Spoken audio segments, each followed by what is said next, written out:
Well, hello, welcome again to our reading of the Greek New Testament. We're reading the Gospel of Luke, chapter 5, and we're starting at verse 27. And we'll try and finish this chapter in this recording. Kai metatauta exaelthen kai ethiasata telonein onomati lewin kathemenon epi to teloneon kai apen auto akoluthe moi. And after these things, he went out, this is Jesus, of course, kai ethiasata. This is from theaomai. It's an alpha contract middle verb. So this is the aorist middle from theaomai, if you're looking it up. It's cognate with our word theatre. You get a word thea, meaning a spectacle. It's the verb, one of the verbs for seeing. So he saw, perhaps almost noticed or saw, a telonein, a tax collector, Lewin by name. So this is Levi in our modern parlance, by name. And he was sitting at the telonion, at the tax office, the tax table. Now, of course, this is a Jewish name, and so Levi is a Jewish tax collector who were particularly hated by their fellow Jews. They were seen as traitors.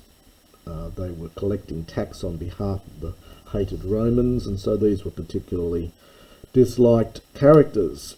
Anyway, Jesus sees him, and he said to him, "Follow me." Akoluthee, it's an imperative with two epsilons contracting there. Kai katalipon panta, and having left everything, anastas, getting up, akoluthee, this is imperfect, again you get two epsilons here that contract. He began to follow him, and it takes a dative. And there's the nominative form of Lewin, it's Lewis, so Levi. He made a megalen dokein. Now, the interesting word dokein, in classical Greek it means a receptacle. It's connected with the verb dekamai, to receive. We use the word reception nowadays, and that's probably what this means here. So it's a banquet or a reception, presumably a fairly big one. This is not the word that Mark uses. This same pericope is in Mark's Gospel. Mark uses a slightly different word here. So Levi made a great banquet or reception for him, that is for Jesus, in his house, that is in Levi's house. Kai enoklos polus telonon kai alon hoi esan metauton katakame menoi. And there was a great crowd, or a large crowd, much crowd, of tax collectors and of others who were reclining, from katakami, lying down, reclining with them. Kai egongusdon hoi pharisaioi kai hoi grammates auton prostus mathetas autu legontes. Now we get this lovely verb here. If you're looking it up, it's gongusdo. It's an onomatopoetic word. It's meant to sound like it is. So it's to grumble or mumble. So this gonguzon sound is meant to exemplify this, what they're doing. They're grumbling or mumbling, complaining, whinging.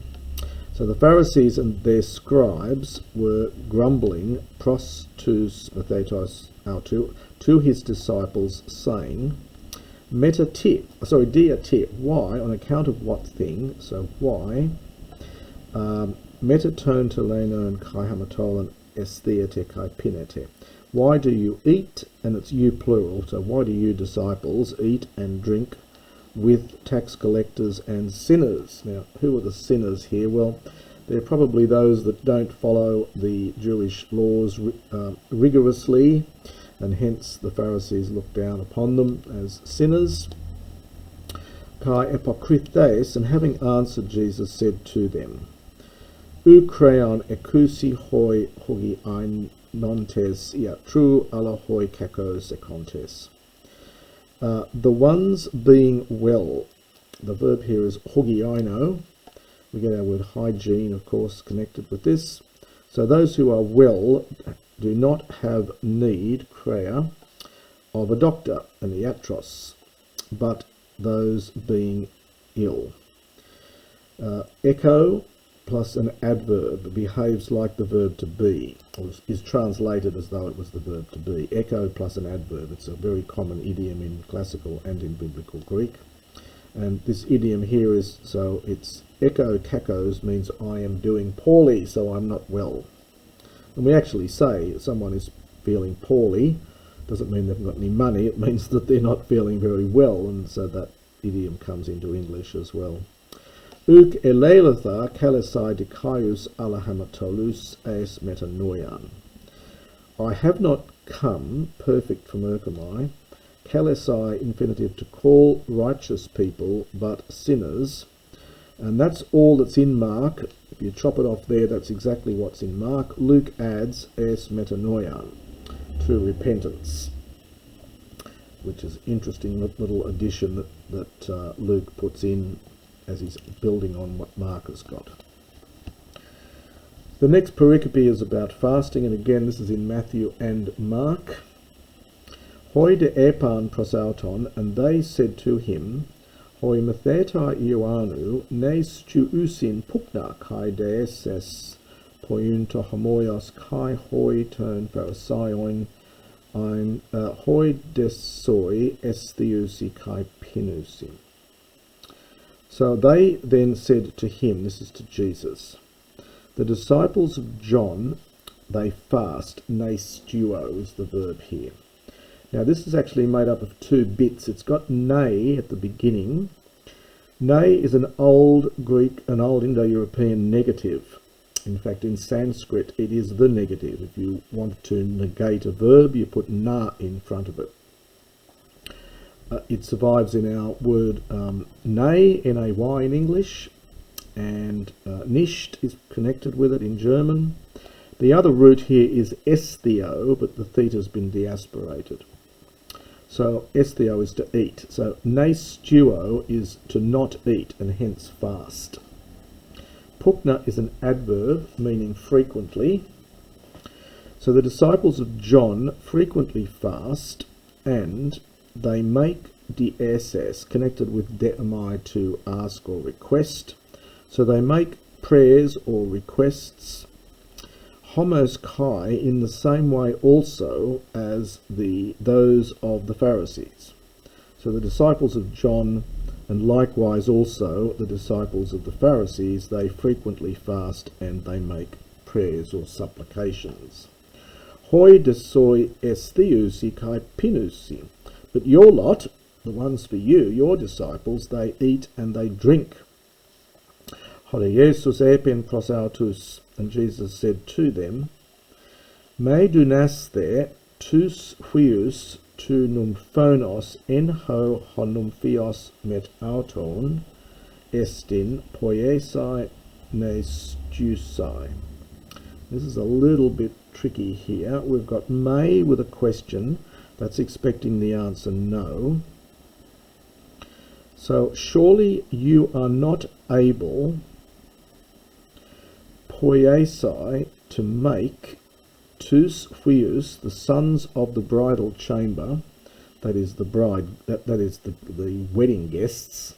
This is an expression that's exactly in Mark, and it's a Hebraic expression, the sons of the bridal chamber. A numphone, if you're looking this one up, this is a genitive from numphone, the bridal chamber.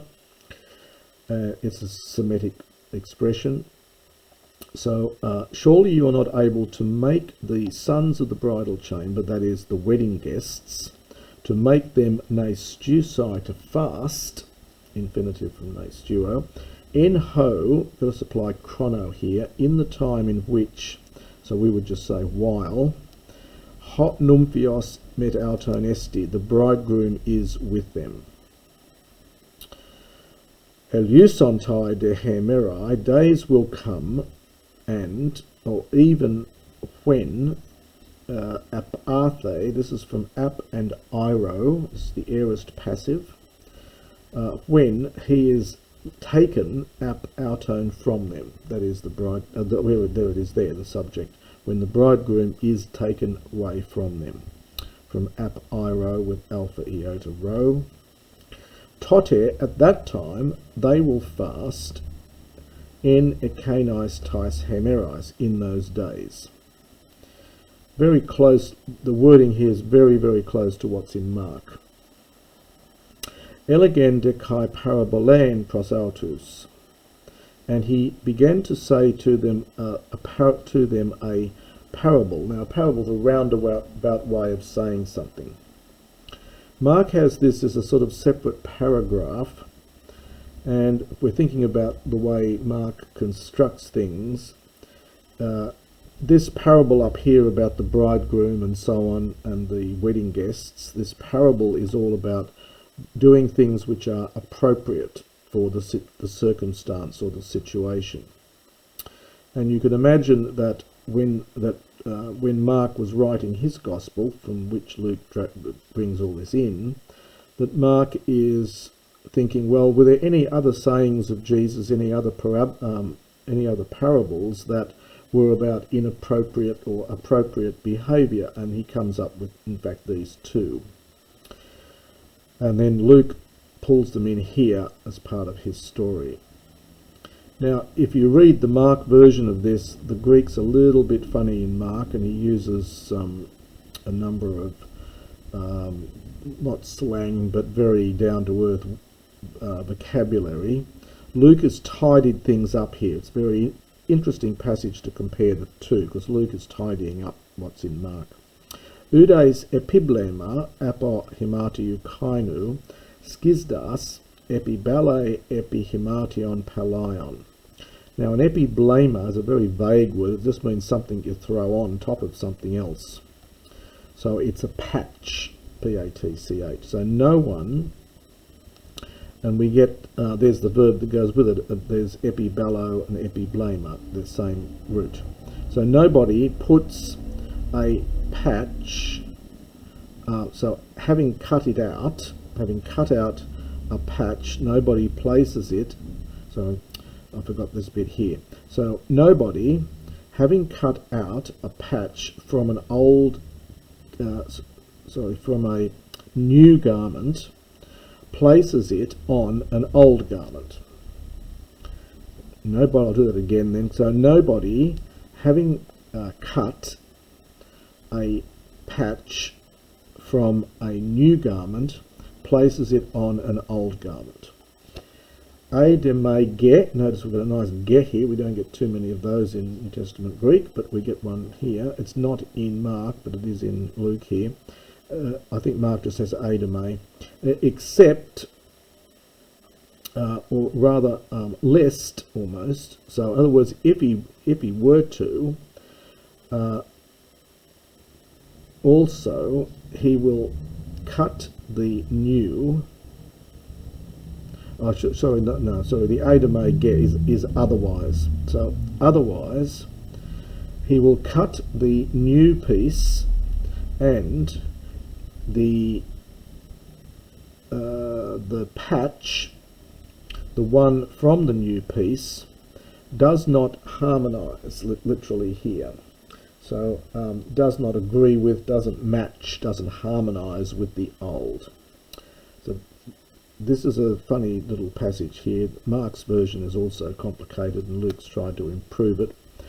Let me just do that bit again. So eideme get, otherwise, the get is in fact. So otherwise, in fact, also the new patch will tear, the new patch will tear, and the patch from the new garment does not match with the old one. Okay, that's a bit tricky there. So kai udes ballet, in the second of these little parables, these little roundabout ways of saying things, also about appropriateness.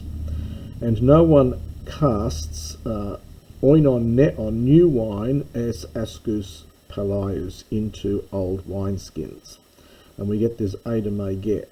Otherwise, in fact, the wine, the new wine, rake is from, well, originally from reg numi, but you do get a rego, which is a later form of reg numi in biblical Greek. It means to break, We get our word wreck, W-R-E-C-K, is from the same root as this one, and the word rag, but here it's just breaks. So the new wine literally breaks the wineskins, and it, ekkuthesetai, this is from ekkeo, ekkeo. This is a later form of the verb ekkeo. This is a future passive here, and we get the epsilon becomes a new, an upsilon here. It's an odd form. So it pours out, and the wineskins, apoluntai, are lost. Ala oinon neon es askus kainus. Now that's exactly in Mark, but Luke adds blation. Now you don't see too many of these in biblical Greek. This is an example of a gerundive. It's from ballo, in the sense of just put, and you add the ending teos, or here it's teon, because it's agreeing with oinon. And it's a gerundive. It means one must do something by adding this teos ending on. So one must put new wine into new wineskins. And again, you see there's a variant reading, and if you look at Mark, you'll see there's a variant reading there. Someone's tried to import this word into Mark's writing as well, but it's probably been put in by someone having taken it from Luke. Probably was not in the original of Mark. Anyway, so it means one must cast new wine into old wineskins. These verbal adjectives, as they're also called, these gerundives, they do turn up with some frequency in ancient Greek, in classical Greek, but they're not very common at all. I don't think there are many of these at all in the New Testament. Kai udes pion palaion thele neon. And nobody, now this bit's not in Mark, nobody having drunk, this is the aorist participle from pino, having drunk old wine, wants new wine. Legagar, for he says, hopalaios krestos estin, for the old wine is best. Now there's some theological meaning going on here. I'll leave it to you to consult the commentaries. Interesting that this last verse is not in Mark's Gospel, but Luke has added it in. And that's the end of chapter 5.